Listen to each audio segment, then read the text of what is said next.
इस विंडो को हम क्रॉस करेंगे, क्लोज करेंगे इस विंडो को, ठीक है। इस विंडो को क्लोज करने के बाद हम जाएंगे इनवॉइस मैनेजमेंट में, इस पे क्लिक करेंगे, इसमें है सेल लेजर, इस पे क्लिक करेंगे।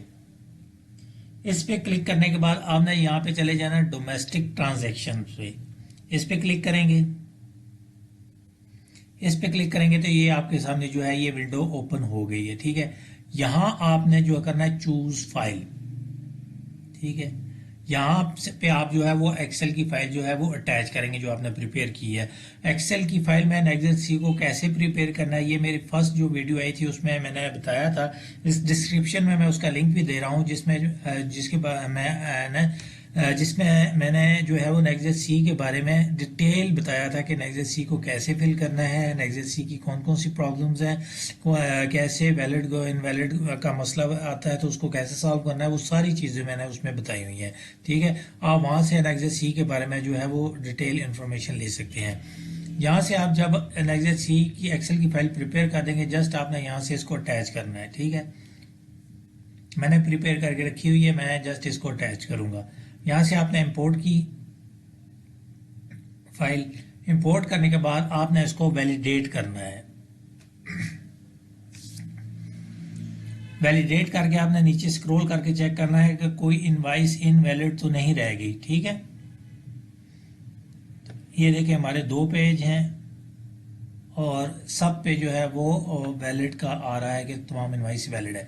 यहाँ पे जो है वो हमारी जो सेल जो है वो अपलोड की है। अब हमने इस विंडो को भी क्लोज करना है। याद रखें सेल को आपने अपलोड करना है तो इनवॉइस मैनेजमेंट में जाके, सेल को कोई इनवॉइस आपने एडिट करनी है तो भी वो इनवॉइस मैनेजमेंट में ही होगी, ठीक है। अब इस विंडो को क्लोज करेंगे यहाँ से। अब दोबारा ये जो है जो हमने रिटर्न खोली थी इस पे क्लिक करेंगे और अब हमने इसको एडिट करना है, ठीक है। एडिट के बटन पे क्लिक करेंगे तो हम वापस जो है वो उस रिटर्न में आ जाएंगे। अब हमने क्या करना है, अब आपने Next.js में आ जाना है।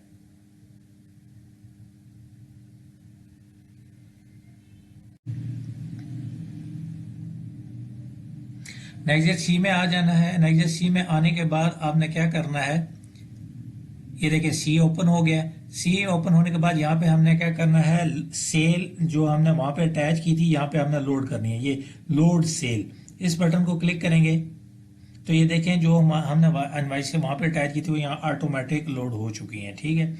अब हमने क्या करना है, दोबारा डेटा में जाएंगे। डेटा में जाने के बाद यहाँ सेल टैक्स डेबिट, क्योंकि हमारी जो Next.js की अमाउंट है वो सेल टैक्स डेबिट में आती है, ठीक है। सेल टैक्स डेबिट में जाएंगे, यहाँ पे हम कैलकुलेट के बटन को जो है वो क्लिक करेंगे, ठीक है। तो ये हमारे पास जो है वो आ गया हमारे पास सेल टैक्स, ठीक है। ये 18% और ये फर्दर सेल 3%, ठीक है। ये हमारे पास जो है वो आ गई है अमाउंट सेल टैक्स की। अब क्या करना है आपने, अब आपने इसको क्या क्रॉस टैली कर लेना है अपनी एक्सेल की फाइल से कि आपने जो सेल की अमाउंट जो आपके पास आ रही है टोटल सेल टैक्स की वो और ये मैच होनी चाहिए, ठीक है। ताकि ये मैच इसलिए आप क्रॉस टैली कर लें ताकि कोई एरर हो या कोई प्रॉब्लम आ रहा हो या फिगर ऊपर नीचे आ रहा हो, 1 2 3 रुपए का हैर होती है क्योंकि ये राउंड फिगर करके लेता है, ठीक है, पॉइंट्स की वजह से। तो आपने इसको क्रॉस टैली करना है कि ये बिल्कुल फिगर मैच हो रही है, कोई इनवॉइस इनवैलिड तो नहीं हो रही। ये दूसरी जो है वो चेकिंग का तरीका है कि इनवाइस कोई वैलिड, क्योंकि जैसे ही कोई इनवाइस इनवैलिड होगी वो यहाँ पे जो है वो इस अमाउंट में शामिल नहीं होगी, वो इस अमाउंट में शामिल ही नहीं करेगा, ठीक है। तो यहाँ से आपको पता चल जाता है कि हमारी सारी इनवाइसें वैलिड हुई हैं या कोई रह गई है, ठीक है। आपने इसको क्रॉस टैली कर लेना है। अब हमारा जो Next.js है वो कंप्लीट है। अब हमने अगला स्टेप क्या करना है, दोबारा Next.js में जाएंगे। Next.js में आने के बाद ये देखिए हमारे पास आ रहा है सबमिट। अब क्योंकि Next.js को आपने अपलोड करने के बाद सबमिट भी करना है तो ये सबमिट के बटन पे हम क्लिक करेंगे, ठीक है। ये हमारा Next.js जो है वो सबमिट हो चुका है। ये हमारा एक पॉइंट जो है वो क्लियर हो गया Next.js के बारे में, ठीक है। अब दूसरा पॉइंट कि अगर आप आपने एनेक्सर सी में इनवाइस कोई अपलोड किया है और बाद में आपको और आपने एनेक्सर सी को सबमिट भी कर दिया है और बाद में आपको याद आई है नहीं यार उसका नेम गलत था या मैंने उसका एनटीएन गलत डाल दिया, तो अब मैं क्या करूं? ठीक है, तो कुछ भी नहीं करना, आपने जस्ट इसको अनसब, ये आगे अनसब का बटन आ रहा है, इस पे आपने क्लिक करना है। ठीक है, जैसे क्लिक करेंगे तो ये देखें ये अनसब हो चुकी है, सबमिट का बटन दोबारा ओपन हो चुका है। ठीक है, अब आपने जो भी फॉर एग्जांपल आपने ये इनवाइस जो है इसको इसमें चेंजिंग करनी है, तो आप इसको पहले यहाँ से टिक करेंगे। ठीक है, और इसको यहाँ से डी लिंक करेंगे। जैसे ही डी लिंक के बटन पे क्लिक करेंगे तो ये इनवाइस यहाँ से उड़ जाएगी, यानी कि खत्म हो जाएगी। फिर आपने दोबारा इनवाइस मैनेजमेंट में जाना है, ये विंडो आप क्लोज करेंगे। दोबारा यहाँ पे आपने सेल को अटैच किया था फाइल, वहां पे आप जाएंगे और वहां पे जाके आपने इसको एडिट करना है। मैं आपको बता भी देता हूँ। ठीक है, यहाँ से आपने इसको डी लिंक करना है, मैं इसको यहाँ से डी लिंक करता हूँ। ठीक है, इसको मैंने 1 को डी लिंक कर दिया। अब मैं इसको विंडो को क्लोज करता हूं।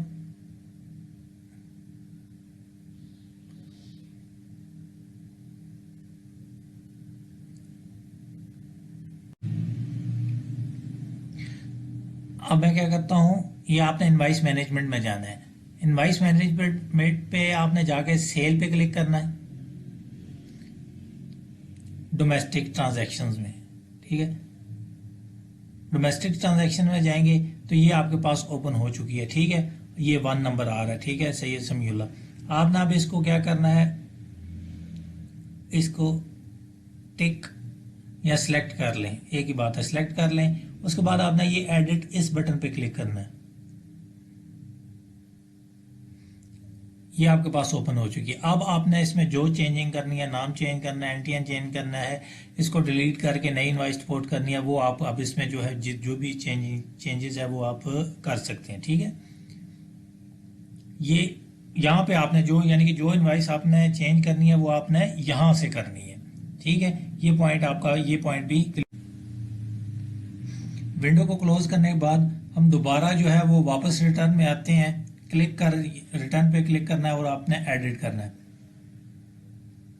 ठीक है, तो हम दोबारा जो है वो रिटर्न में आने के बाद आपने दोबारा नेक्स्ट सी में जाना है और यहाँ पे आपने सेल लोड सेल, क्योंकि जो आपने दोबारा लोड करनी है, जो आपने डी लिंक की थी उसको आपने दोबारा इनवाइस को जो है वो अपलोड करना है। आप दोबारा लोड सेल पे क्लिक करेंगे तो वो जो डी लिंक हुई थी या जो इनवाइस पेंडिंग थी वो भी अपलोड हो जाएंगी, या जो आपने डी लिंक की थी एडिट के लिए वो दोबारा वापस इसमें आ जाएगी। ठीक है, उसके बाद आपने सेल को सबमिट कर देना है। ठीक है, ये हमारा नेक्स्ट सी यहाँ पे खत्म हो जाता है, कंप्लीट हो गया। उसके बाद एनेक्सर ए की तरफ आते हैं। एनेक्सर ए क्या चीज़ है? एनेक्सर ए में आपकी परचेजेस हैं। ठीक है, यानी कि जो चीज़ आपने परचेज की है वो सारी एनेक्सर ए में आ रही होती हैं। अब इसको कैसे लोड करना है? एनेक्सर ए पे आपने आना है, यहाँ पे करना है लोड इनवाइसेस। ठीक है, लोड इनवाइस करेंगे तो ये खुल जाएगी विंडो, या ये सर्च का बटन आ रहा है। ठीक है, इस सर्च के बटन पे जो है वो आपने क्लिक करना है। तो सर्च के बटन पे जैसे क्लिक करेंगे तो ये देखें ये सारी इनवाइसेस जो हैं वो जो आपने परचेज की है ये उसकी इनवाइसेस आ रही हैं। अब आपने क्या करना है, यहाँ से इन इनवाइसेस को सिलेक्ट करना है, जो जो इनवाइस आपने उठानी है। ठीक है, जिसका आपने टैक्स क्लेम करना है। ठीक है, मैं इन 3 इनवाइसेस का टैक्स क्लेम करना है, मैंने इन 3 को सिलेक्ट किया और यहाँ क्लेम के बटन पे जो है ना वो मैंने क्लिक कर दिया। ठीक है, ये तीनों इनवाइसें ये आ चुकी हैं। ठीक है, ये देखिए ये तीनों इनवाइसें यहाँ पे आ चुकी हैं। ठीक है, अब मैंने क्या करना है, दोबारा मैं जाऊंगा डेटा में,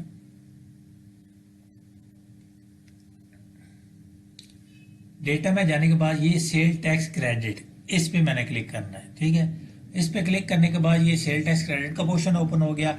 अब मैं यहाँ पे कैलकुलेट के बटन को प्रेस करता हूँ तो ये देखें जितनी परचेज की इनवाइसेस मैंने उठाई थी ये उनका सेल टैक्स मेरे पास आ चुका है। ठीक है, यानी कि जो सेल टैक्स मैंने क्लेम करना है वो ये आ चुका है। ठीक है, वो आ गया सेल टैक्स क्रेडिट में, और जो सेल टैक्स डेबिट में वो है जो सेल टैक्स मैंने सेल पे करना है। ठीक है, ये 2 चीज़ें क्लियर हो चुकी हैं। ठीक है, अब तीसरा हमारे पास क्या आ रहा है, नेक्सर बी यानी इंपोर्ट।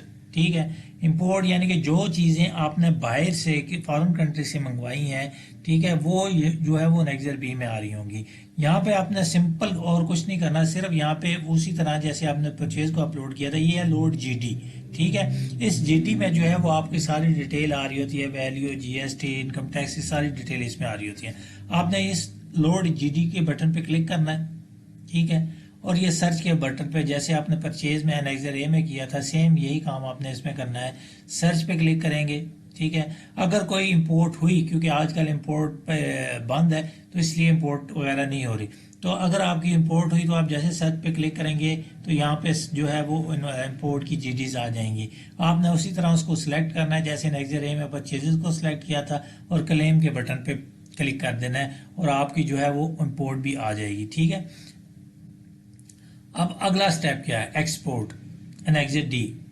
इसमें यह है कि जो आपने एक्सपोर्ट किया है, ठीक है, जो आपने एक्सपोर्ट किया है वो जस्ट इनवाइसेस जो है वो आप जाके उसी तरह लोड करनी है जैसे आपने पहले इनवाइस सेल इनवाइस जो है वो लोड की थी इनवाइस मैनेजमेंट में जाके। ठीक है, सिर्फ वहाँ पे जो है वो ऑप्शन होगा एक्सपोर्ट का, वहाँ पे आपने एक्सपोर्ट में जाना है और यहाँ पे आपने आके लोड जीडी वगैरह सारा कुछ कर देना है। ठीक है, ये जीडीज वगैरह जो बनेगी कस्टम की वो यहाँ से ऑटो उठाएगा। ठीक है, इनवाइस आपने पहले इनवाइस जो है वो पोस्ट की होगी, जीडी उसकी ये कस्टम की जो है वो यहाँ से वो ऑटो उठा लेगा। ठीक है, इसके बाद आता है एनेक्सर एच। एनेक्सर एच जैसे नाम से ही जाहिर है स्टॉक स्टेटमेंट। ठीक है, स्टॉक स्टेटमेंट यहाँ पे आप जो है वो स्टॉक मेंटेन कर सकते हैं। ये ऊपर एच एस कोड दिया हुआ है, मतलब किस एच एस कोड का स्टॉक है। यहाँ पे आइटम नाम है, ये यूनिट ऑफ मेजर्स यानी कि आपने किस यूनिट में मेजर किया और उसका सेल टैक्स रेट क्या आप चार्ज कर रहे हैं। ठीक है, या सेल टैक्स रेट क्या चार्ज हो रहा है, यानी कि जो जिन्होंने रिफंड लेना होता है तो उसके लिए लाजमी है कि पहले आपका स्टॉक जो है वो मेंटेन हुआ हो। ठीक है, ज़्यादातर जो अकाउंटेंट है वो मतलब एनेक्सर एच को ज़्यादातर स्किप कर जाते हैं, मतलब A B D J F यानी कि ये 3-4 जो एनेक्सर अमूमन जो है वो फाइल होते हैं, बाकी जो है वो स्किप कर दिए जाते हैं। लेकिन इसमें इस टॉपिक में मैं आपको तमाम एनेक्सर के बारे में बताऊंगा ये है क्या चीज़। आगे आ जाता है एनेक्सर जे। एनेक्सर जे क्या चीज़ है, मैन्युफैक्चरर के लिए जो है वो एनेक्सर जे जो है वो लाजमी फाइल करना होता है।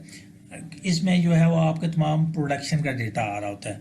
मींस अब ये देखें यहाँ पे आ रही है पहले मैनेज लिस्ट, अगर आप इसको क्लिक करते हैं ना तो ये देखें तमाम इसमें आइटम्स आ रही हैं। ठीक है, sugar, tea bag, cigarette, arrear water, paper board, यानी कि तमाम इसमें तकरीबन ये 60-70 के करीब जो है वो आइटमें आ रही हैं। ठीक है, तो मैन्युफैक्चरर ने पहले अपनी अमाउंट सेलेक्ट करनी होती है कि वो क्या चीज़ मैन्युफैक्चर कर रहा है। ठीक है, यहाँ से जब आप इसको फॉर एग्जांपल, क्योंकि मैं सोप की रिटर्न पे काम कर रहा हूँ, लेकिन मैं आपको बताने के लिए सॉरी, ये मैं शुगर, बल्कि मैं यहाँ से ये टॉयलेट सोप, मैं इस पर क्लिक करके ना ये इसको सिलेक्ट कर लिया। ठीक है, ये यहाँ पे आ गया टॉयलेट सोप। ठीक है, अब आपने इसको क्या करना है, आगे इसका फिलिंग करनी है। सबसे पहले क्या आ रहा है, monthly installed capacity. Installed capacity वो होती है जो आपने प्लांट इंस्टॉल किया हुआ है उसकी प्रोडक्शन कितनी है, यानी कि जब वो एक टाइम या 24 घंटे चलता है तो वो मैक्स अपनी फुल कैपेसिटी के साथ कितनी प्रोडक्शन देता है। ये अलहदा बात है आप फुल उसकी प्रोडक्शन उस पर ले रहे हैं या उससे कम प्रोडक्शन ले रहे हैं, ये आप पे डिपेंड करता है या कंपनी पे। लेकिन उसकी यहाँ पे आपने उसको बताना है कि उसकी कैपेसिटी कितनी है। ठीक है, जो न्यू प्लांट जब वो कंपनी मैन्युफैक्चर करती है तो एक उसकी कैपेसिटी होती है कि ये हाँ जी ये इतनी जो है वो फॉर एग्जांपल सरफ के बैग या साबुन की टिक्कियाँ निकाल सकता है। ठीक है, तो आपने बताना है या इतना वो माल तैयार कर सकता है कि यहाँ पे उसकी प्लांट की कैपेसिटी कितनी है। ठीक है, आगे आ जाता है जी क्वांटिटी ओपनिंग बैलेंस। यहाँ पे आपका ओपनिंग यानी कि पिछले मंथ का बैलेंस आ जाएगा। ठीक है, मैट्रिक टन में है। Unit of measure, unit of measure यहाँ पे जो है वो चैप्टर 2 है सेल्स टैक्स का सेक्शन 14, वहाँ पे आप जो है वो जाके यूनिट ऑफ मेजर को स्टडी कर सकते हैं। तो कोशिश करें कि आपका यूनिट ऑफ मेजर वही हो जो उसमें हो ताकि आपकी रिटर्न जो है वो बिल्कुल एक्यूरेट चल सके। ठीक है। यहाँ पे आपने यूनिट ऑफ मेजर लेना है, क्वांटिटी प्रोड्यूस यानी कि आप कितनी मंथ में क्वांटिटी प्रोड्यूस कर रहे हैं, ठीक है, यानी कि कैपेसिटी कितनी है और आप कितनी बना रहे हैं, ठीक है। क्वांटिटी सप्लाई आपकी है, क्वांटिटी सप्लाई कितनी है की है। उसके बाद वैल्यू ऑफ क्वांटिटी सप्लाइड यानी कि जो आपने क्वांटिटी सप्लाई की है उसकी वैल्यू क्या है। उसके बाद आगे आ जाता है ये बैलेंस, जब आप वो ऑटो उठा लेगा, ठीक है। वैल्यू ऑफ लोकल सप्लाई यानी कि लोकल सप्लाई कितनी है, एक्सपोर्ट आपने कितना किया है, तो ये यानी कि सारी डिटेल आपने दी है। इस चीज़ का मकसद है कि जो है एफबीआर आपकी जो है वो प्रोडक्शन पे कंट्रोल, मतलब है आपकी प्रोडक्शन पे कंट्रोल करना चाहता है, यानी कि वो समझ ले कि वो ये चाहता है ताकि उसको इल्म हो कि आपके पास इंस्टॉल कैपेसिटी कितनी है, आप कितना प्रोड्यूस कर रहे हैं, कितना सप्लाई कर रहे हैं, ताकि जो अंडर इन्वाइसिंग सेल या जो लोग कम सेल शो कर रहे हैं वो उस चीज़ को काबू करने के लिए जो है वो इस चीज़ को मैनेज कर रहे हैं, ताकि उनको इल्म में हो कि ये क्वांटिटी कितनी प्रोड्यूस कर रहे हैं, कितनी बेच रहे हैं और इनके पास बैलेंस क्या बचा है, ठीक है। तो इस चीज़ को कंट्रोल करने के लिए, ताकि कोई बंदा जो है वो अपनी ये ना हो कि जी हम सेल कम शो कर देते हैं या नेक्स्ट मंथ शो कर देंगे या थोड़ी सी स्किप कर देते हैं, जी सेल टैक्स बच जाएगा। तो इस चीज़ को काबू करने के लिए उन्होंने जो है नेक्स्ट जे का पोर्शन डाला है, ठीक है। इसमें यानी कि आपने उनको बताना है कि प्रोडक्शन के बारे में हम कितनी कर रहे हैं, ठीक है, हमारा ओपनिंग क्या था, क्लोजिंग क्या था, तो कितना हमने सप्लाई किया, ये एफबीआर को आपने बताना है और एफबीआर इससे ज़रिए आपकी प्रोडक्शन को कंट्रोल करेगा। उसके बाद ये नेक्सर के ऊपर से लिखा हुआ है पहले ही कि ये स्टील प्रोडक्शन के लिए है, इसको भी ओपन करके चेक कर लेते हैं, ठीक है। इसमें ये स्टील प्रोडक्शन के लिए ये सारी चीज़ें इसमें जो है वो स्टील प्रोडक्ट की आ रही हैं, ठीक है। नेक्सर ई फेडरल एक्साइज के लिए, यानी कि यहाँ नेक्सर जे तक ज़्यादातर जो रिटर्न फाइल होती हैं वो नेक्सर जे तक फाइल होती हैं, ठीक है। उसके बाद हम दोबारा आ जाते हैं जी डेटा में।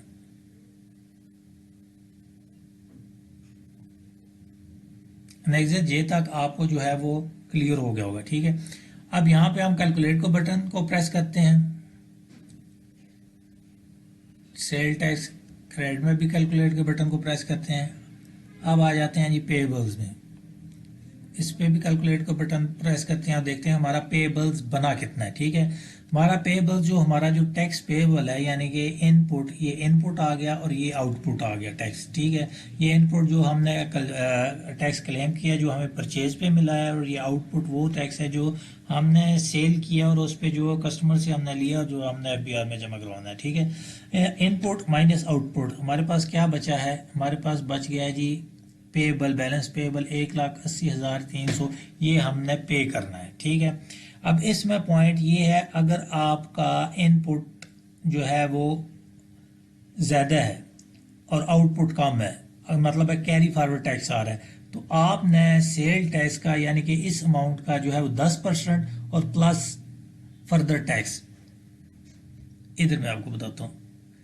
यानी कि अगर आपका जो है वो इनपुट ज़्यादा है, परचेजेस पे आपका टैक्स ज़्यादा है और जो आपने सेल किया उस पर टैक्स कम आ रहा है, ठीक है, तो क्या होगा, जो रूल है, रूल के मुताबिक ये है कि ये जो सेल टैक्स है 18%, इसका 10% सीधा सीधा और जमा ये जो फर्दर 3% है ये पूरी अमाउंट, ये जमा कराओ, आपको जमा करके इन दोनों को जो अमाउंट आएगी वो आपने लाजमन पे करनी होती है, चाहे आपका जो है वो इनपुट जो सेल टैक्स इनपुट ज़्यादा और आउटपुट कम हो, ठीक है। यानी कि आपने के पास जो टैक्स क्लेम किया आपने वो उसकी अमाउंट ज़्यादा होगी और जो आपने पे करना उसकी कम होगी, ठीक है। लेकिन अगर फिर आपने ये लाजमी करना, ये मतलब ये रूल है, एफबीआर जो है वो ऑटोमेटिक कैलकुलेट कर देगा 10% इसका सेल टैक्स का 10% जमा ये 3%, ठीक है।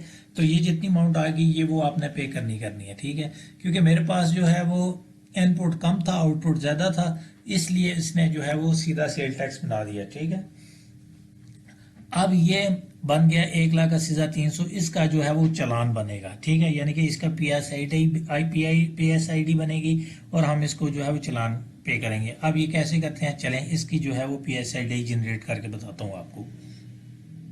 PSID प्रिपेयर करने के लिए आपने पहले सेल टैक्स रिटर्न में जाना है, नेशनल सेल टैक्स रिटर्न में। उसके बाद आपने पेमेंट ऑफ सेल टैक्स में जाना है। और ऊपर आपने ई पेमेंट्स के चलान, इसमें नीचे क्लिक करना है और नीचे सेल टैक्स पे क्लिक कर देना है। तो आपके सामने ये विंडो ओपन हो जाएगी। यहाँ पे आपने टैक्स ईयर को सिलेक्ट करना है।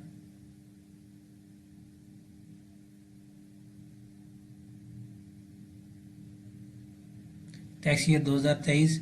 यहाँ पे आपने मंथ सिलेक्ट करना है। मंथ आ जाएगा अप्रैल 2023, यानी कि जिस मंथ की आप जो है वो PSID बना रहे हैं, पेमेंट चलान।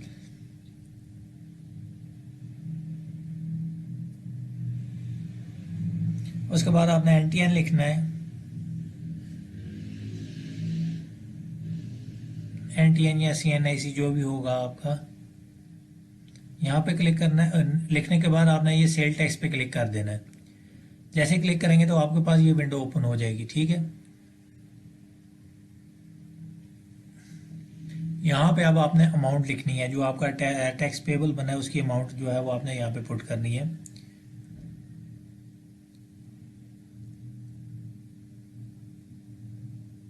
आपने देखा जो रिटर्न में अमाउंट आ रही थी पेबल में, वो ये अमाउंट हमने यहाँ पे लिख दी है। ठीक है, दोबारा अमाउंट जो है वो यहाँ पे नीचे लिखेंगे।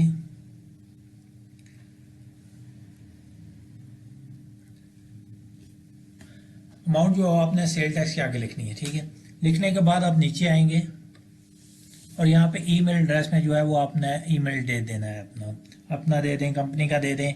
ये इसलिए होता है कि यहाँ ये जो PSID एक कॉपी है जो वो आपकी ईमेल एड्रेस पे, जो आप यहाँ पे ईमेल देंगे वहाँ पे आ जाएगी।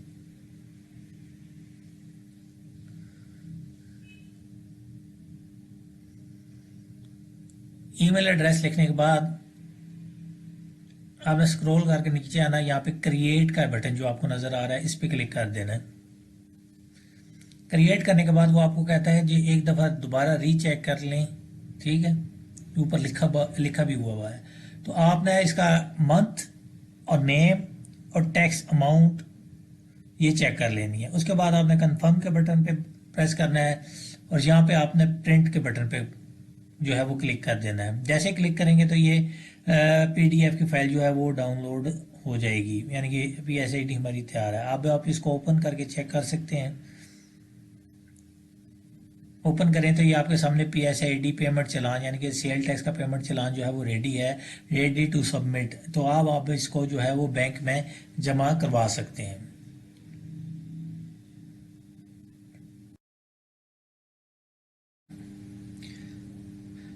चालान जमा हो चुका है। अब चालान को कहाँ से अटैच करना है, तो ये आपको सामने पेमेंट का बटन नज़र आ रहा है। आपने इस पर क्लिक करना है, ये प्लस वाले बटन है, इस पर क्लिक करना है। तो ये देखें, ये जो चालान आपने जमा करवाया है, जब यहाँ जो आप चालान जमा करवाएंगे वो ये सामने शो हो रहा होगा। ठीक है, यहाँ से आपने इसको सिलेक्ट कर लेना है और क्रॉस। ये जो चालान था ये अब अटैच हो चुका है। ठीक है, अब हम वापस डेटा में आते हैं।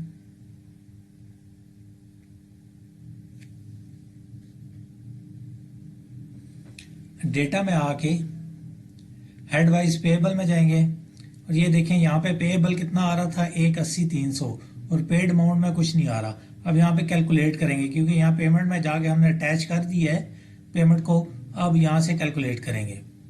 ठीक है, तो ये देखें 180,300, यानी कि पेएबल इतना था और पेड अमाउंट जो चलान पे हो चुका वो 180,300, यानी कि नेट फैक्ट 0। ठीक है, ये हमारा जो है वो पेएबल जो है वो टैली हो गया। ठीक है, जितनी अमाउंट पेएबल थी उतना हमने पे कर दिया। ठीक है, अब नेक्स्ट पॉइंट क्या आता है?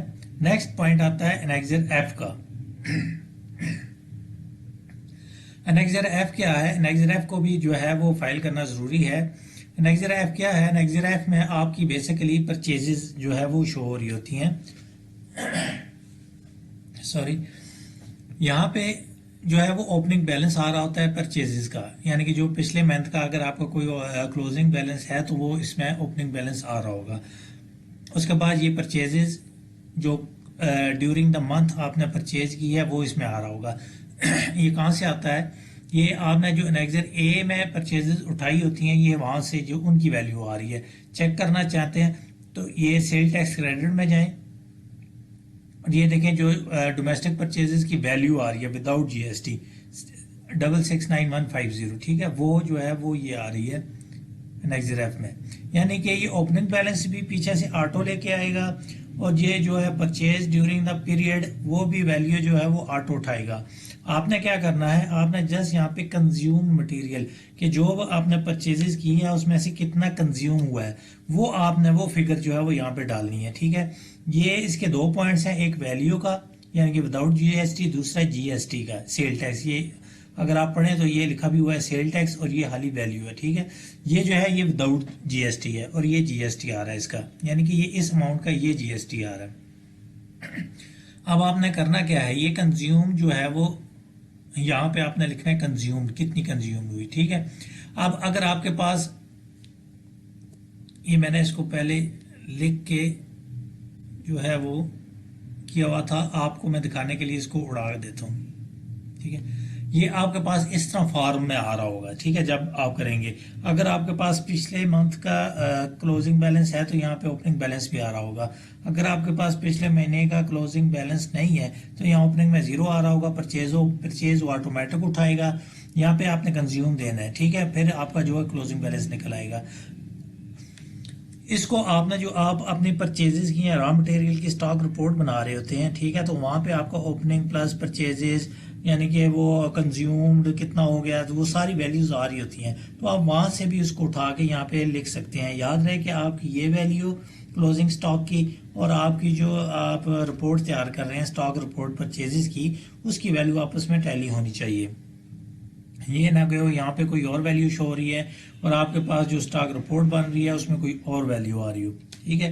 तो आपने यहाँ पे जो है वो मटेरियल कंज्यूम यानी कि जितना आपने परचेज किया उसमें से कितना जो है वो कंज्यूम हो गया। यहाँ पे आपने ना सेल की वैल्यू लिखनी है ना फिनिश गुड्स की वैल्यू लिखनी है, just raw material, just purchase जो आपने मटेरियल परचेज किया है ये उसका नाइजर है, ठीक है। अब मेरे जो है वो स्टॉक रिपोर्ट के मुताबिक जो है वो मैंने तमाम मटेरियल को कंज्यूम कर लिया है, क्योंकि मेरे पास ये जो रिटर्न छोटी है ये मंथ टू मंथ जो है वो उस तरह चलती है, ठीक है। अगर बड़ी फर्म जो होती हैं उनका जो है वो स्टॉक ओपनिंग क्लोजिंग साथ साथ चल रहा होता है, ठीक है। अब मेरे पास क्योंकि मेरी रिपोर्ट के मुताबिक जो है वो स्टॉक ज़ीरो है तो मैं इसको पूरा ले लूँगा, मैं इसकी पूरी फिगर जो है वो डाल दूँगा, ठीक है। और ये जो है इसका जीएसटी है ये इसकी भी पूरी फिगर मैं यहाँ से ले लेता हूँ। तो ये देखें कि मेरा क्लोजिंग स्टॉक 0 है और मेरी रिपोर्ट के मुताबिक भी जो है वो क्लोजिंग स्टॉक 0 है। नेक्स्ट मंथ मेरा स्टॉक नहीं है, ठीक है। अगर आपके पास जो बड़ी फर्म्स होंगी उनका यहाँ पे ओपनिंग भी आ रहा होगा, कंज्यूम के बाद यहाँ पे क्लोजिंग भी आ रहा होगा, ठीक। तो इस तरह जो है वो आपने NextEF को फाइल करना है और ये जो अमाउंट आ रही होती है क्लोजिंग की, अब यहाँ पे देखिए जो क्लोजिंग बैलेंस है जीएसटी का वो 0 है, तो यहाँ पे अगर आप पेबल में इसको चेक करना चाहें तो यहाँ पे कैरी फॉरवर्ड भी 0 होगा, कैरी फॉरवर्ड 0, ठीक है। अगर यहाँ पे कोई बैलेंस शो हो रहा होता NextEF में यानी कि क्लोजिंग जीएसटी में कोई शो हो रहा होता तो यहाँ पे पेबल्स में ये कैरी फॉरवर्ड में भी आ रहा होता कि जी आपका कैरी फॉरवर्ड ये वो मतलब है इतना हो रहा है, ठीक है। तो आपने NextEF को इस तरह फाइल करना है अपनी स्टॉक रिपोर्ट के मुताबिक कि आपने जो मटेरियल परचेज किया है उसको कितना कंज्यूम किया है, ठीक है। तो यहाँ पे उसका कंज्यूम की जो है वो वैल्यू आ जाएगी विदाउट जीएसटी, यहाँ पे कंज्यूम का जीएसटी यानी कि इस वैल्यू का जीएसटी इधर आ जाएगा, ठीक है। उसके बाद जो आपका बचेगी अमाउंट ऊपर वो हो जाएगा रॉ मटेरियल का क्लोजिंग बैलेंस, क्लोजिंग स्टॉक, और नीचे जो है वो उसका रॉ मटेरियल के क्लोजिंग स्टॉक का जीएसटी क्लोजिंग, ठीक है। इस तरह आपने जो है NextEF को फाइल करना है। NextG एरियर्स का है, ज़्यादातर लोग जो है वो इसको छोड़ देते हैं। जो रिटर्न फाइल्स होती है वो बस यहाँ NextEF तक ही है, ठीक है। जो बेसिकली NextEF फाइल होते हैं रिटर्न को फाइल करने के लिए NextC, NextA, NextB, NextD अगर आपके पास एक्सपोर्ट है। उसके बाद आपने NextJ में प्रोडक्शन जो है वो अपनी स्टॉक जो है वो शो करनी है, उसके NextH में स्टॉक स्टेटमेंट, उसके बाद NextEF, ठीक है। तो ये NextEF जो है वो बेसिकली जो है वो रिटर्न फाइल करने के दौरान जो है वो फाइल होते हैं। अब हमारी जो है वो रिटर्न कंप्लीट है सबमिट होने के लिए। अब हमने क्या करना है, अब हमने इसको जस्ट कैलकुलेट के बटन पे क्लिक करना है, वेरीफाई करनी है। वेरीफाई करने के लिए यहाँ पे अब हम जो है वो इसका